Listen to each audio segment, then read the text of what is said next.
right, thanks so much for sharing your garden with us. And we're going to be talking about fall gardening for wildlife. And we're joined by Andrea DeLongamaya from the Lady Bird Johnson Wildflower Center. As always, great to see you. Good to be back. Thanks for being here. We're going to be talking about what the bees and the birds need, as well as the butterflies, and we should be thinking about all of our wildlife. So, and fall's a great time to be doing that, right? Yeah, fall's a great time. You know, we have a lot of, the butterflies have sort of accumulated over the summer, and so fall is one of the best times to be watching butterflies and also other, wildlife too, as they're getting ready to hunker down for winter. And there's some new strategies for helping out all the critters. We'll be talking about that. But in particular, butterflies, there's a little bit of kind of breaking news on the monarchs, right? Well, I think one of the important things that we are trying to promote gardeners to do more of is to plant more nectar plants for the fall migration. They're trying to, the monarchs are getting their energy so that they can go further south. Right. That's a really critical part. Right. And when we talk about nectar plants for the monarchs, let's talk about a handful of species that people should be on the lookout for. Well, fortunately, the good nectar plants are also very pretty for true. us to look at. Right. And they tend to often be plants that are in the sunflower family. Specifically, some of the best ones are the mist flowers, like there's the Gregg's mist flower.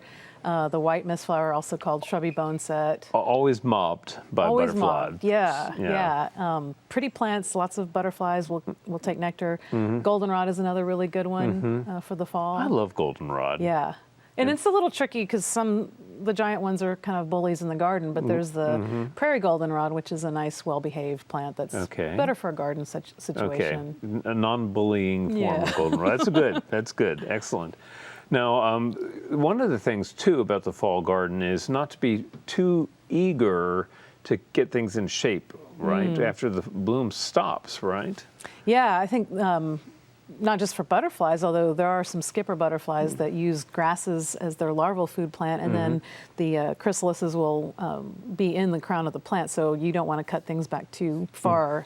For winter, it's really best to cut your grasses back like late winter, early spring, right before the new growth starts to come out. Usually in Austin and Target, like beginning of March sometime. Maybe that late, depending on how warm your spot is. Right. It's easier to cut them back before they start growing too much, but it depends on the year too. Right. Plus, a lot of our grasses are just beautiful through the winter, and it gives you some form and texture in the garden, and that's really important. Important too. Of course, seed heads for purple coneflower seed heads are great finch food, and a lot of the seed-eating birds will come to. Again, a lot of plants in the sunflower family. The Maximilian sunflowers are also really good for that. Now, when we talk about pollinating insects, one thing we need to be thinking about are the bees as well. So, are there particular strategies for bees or particular plants that you'd like to recommend? Yeah, a lot of the same plants that the butterflies will take are also good for bees, and but more specifically, bees tend to go to plants that have white or light-colored flowers. A lot of times they'll have like flower clusters with a lot of little flowers in them. Okay, yeah. But they'll go, like I see butterflies a lot, bees a lot on goldenrod and a lot of the plants that we just mentioned. Frostweed is another good one for butterflies and bees. Yeah. Frostweed is a great underused plant. Yeah, and really, again, extends the life of the garden into the fall. Absolutely. And a beautiful plant. And then you get the frosty ribbons in the winter. What about blending in annuals with a lot of the perennials? What are some good strategies for that? I think that's really key, especially if you're using mostly native plants. That's one of the challenges we have at the Wildflower Centers. We don't have bedding to fill in holes when things are dormant. So one of the concepts that we talk about is this idea of time sharing, where you have more than one species in a given space, and they trade off times a year that they're doing things. Right. So one combination that I think is really nice is to do something like lantana that is actively growing during the summertime, the warm season, which is a great nectar plant. Right. And then combining that with something like a pink evening primrose, which has green foliage through the winter and then blooms in the spring, and then it goes dormant when the lantana starts to come out. Right. In my own garden, I use a lot of Tradescantia or spiderwort. Yes. It comes up beautifully in the fall and into winter, blooms in early spring. And then it's replaced by Salvia coccinea, which is growing in the same spot. Perfect. Yeah. And they seem very happy together. And that's a great way to maximize space and make sure that you have things for us to look at, but also for the right. pollinators to get. And there's also that shelter you talked about, the native grasses. And one of the things I heard years ago, and I'm always mindful about that nowadays, though, is about not cutting it back too early, because a lot of insects will shelter in there. Sure. Yeah. And grasses are just other plants. And I think that you just have to see what you can tolerate aesthetically. If it's too ratty looking, you might cut it back. But if it's okay or it's in the back. Right. Yeah. Well, a lot of the grasses and a lot of other plants provide seeds for the birds. Birds, to me, my favorite thing about gardening is the wildlife it brings in particular. It's nature TV in your yard. Right. Yes. I have a possum hole outside of my big window, and it's alive with life when both bees and insects pollinating it. But then the birds, of course, enjoying the berries, and there are a lot of native plants that kind of fill those niches. Yeah, like berries for the spring or for the winter, and right. possum haw's a great one. Get a lot of the cedar waxwings coming through late winter. Right. Mockingbirds, for fall, we really like to go to the beauty berries. That's another good one, or chili pekins. So we try to leave those things standing until they've been picked clean. Well, it's a beautiful kind of symphony between the wildlife and the plants themselves, and they've grown over millions of years. They've adapted to each other, right? It all works as a system. Yeah, definitely entertaining. But it also speaks to the importance of using native plants, because the wildlife of this particular area has evolved for those. To use those plants. Right.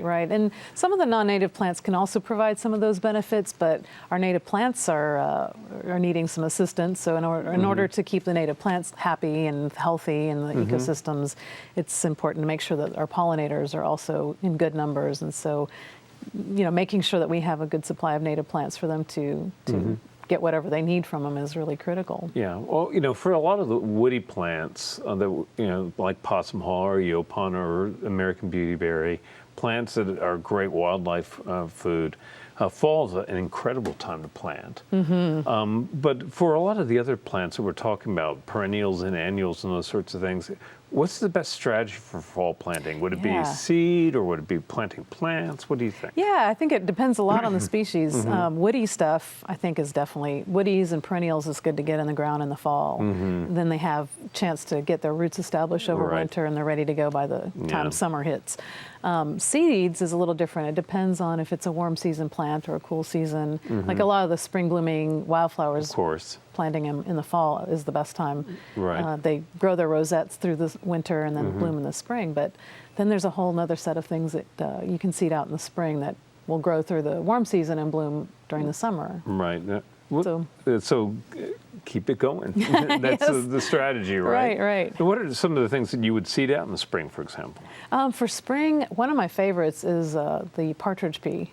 And I like to use that kind of as a time-sharing sort of plant. Okay. It fills in space around something like wine cups that go dormant in the summer. So you have this bare spot, and the partridge pea is a nice yellow flower through the summer, and it's airy enough that it doesn't squelch the plants below it. Right. So that's nice. Yeah, it's well behaved. Unlike the monster that we were talking about earlier, the goldenrod. Right. There are well behaved plants, but for sustainable gardening, planting in the fall makes a lot of sense, just in terms of how much easier it is to get the plants established, how much less water it takes, and all those other kinds of things. Right.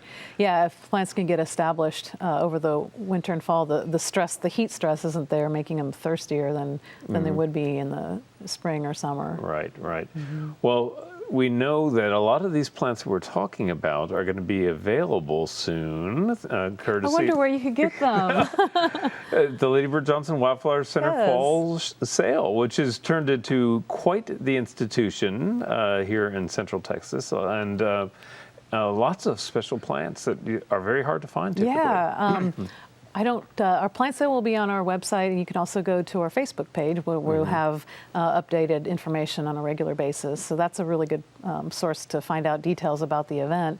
But we generally have around 300 species of Texas native plants, which a lot of them are hard to find anywhere else, or even perhaps impossible to find commercially. And we will be focusing a lot on nectar plants for fall gardens, for monarchs and other insects, but specifically monarchs, and a lot of larval food plants for those butterflies too. Milkweeds, of course. And you have cool new introductions all the time, plus a lot of the standards, and cultivars of old favorites as well. We have a few cultivars, yeah. Well, I've heard of a few of those that have been on my list for a long time now. Typically, when I tell people about the sale, and I know that the first day of the sale is for members of the Wildflower Center, correct? Right, Fridays, member sale. So they get in there and...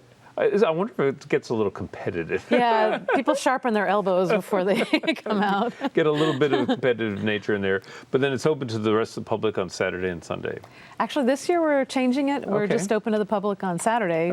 Sunday we decided it was kind of picked over. A day of rest. Yes, a day of rest. Oh, good. So we're going to squeeze it all in onto the Saturday all right. day. Well, for all those great pollinator plants and nectar plants for the critters out there, check out the Wildflower Center sale. Andrea, as always, it's a pleasure to have you on the program. Thank you for coming on and spreading the good word. And coming up next is our friend Daphne.